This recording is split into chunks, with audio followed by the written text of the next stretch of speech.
आज स्वामी विवेकानंद या आपल्या शाळेमध्ये बालदिंडी सोहळ्याच्या निमित्तानं अपंगासाठी आणि किशोरांसाठी आपल्या आदरणीय सुरेश प्राचार्य जिल्हा विद्यापीठाचे त्याचप्रमाणे सर्व पॅरेंट टीचर्स आणि माझ्या आजच्या चित्रासाठी जगद्गुरु तुकाराम महाराज यांनी पंढरीच्या वारीचा महिमा सांगितलेला हा फक्त चित्रासाठी निवडलेला आहे. पंढरीची वारी आहे माझे घरी अनेक जनाकडे तीर्थव्रत प्रत्येक एकादशी करी उपवासी गायला गणेशी मुक्ती नाम हो तुकाराम महाराज या अभंगाचं विवेचन करताना सांगतात पंढरीची वारी ही माझ्या घरातच आहे.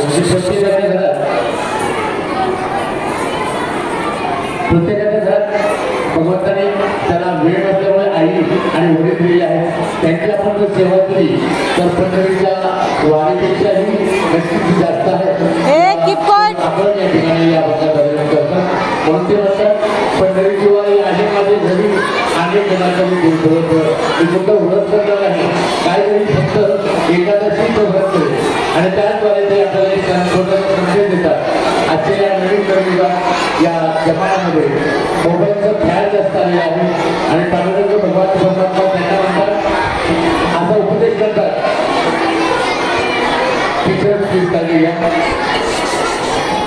मोबाईल नको ग बाई मला मोबाईल नको ग बाई मोबाईल नको ग बाई मला मोबाईल नको ग बाई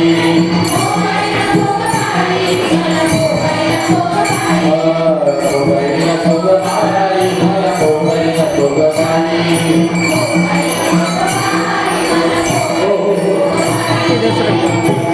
या मोबाईलच्या पायी माझा होमवर्क होत या मोबाईलच्या पायी शाळेत जायला यायला उशीर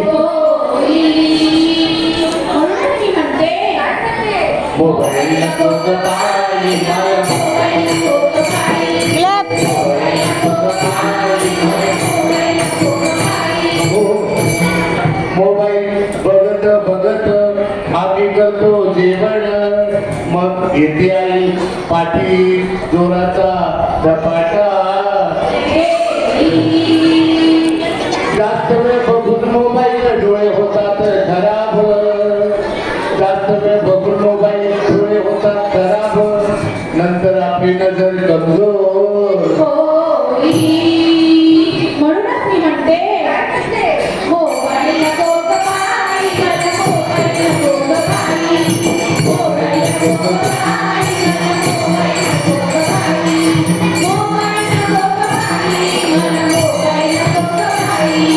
मोबाईल नको ग बाई मला मोबाईल नको ग बाई मोबाईल नको ग बाई मला मोबाईल नको ग बाई मोबाईल नको ग बाई मला मोबाईल नको ग बाई. शेवटी सांगतो मी मोबाईलचा करू नका हट्ट शेवटी सांगतो मी मोबाईलचा करू नका हट्ट शिक्षणाचा घ्यावा त्याचं करावा अभ्यास कारण शिक्षणाशिवाय पर्याय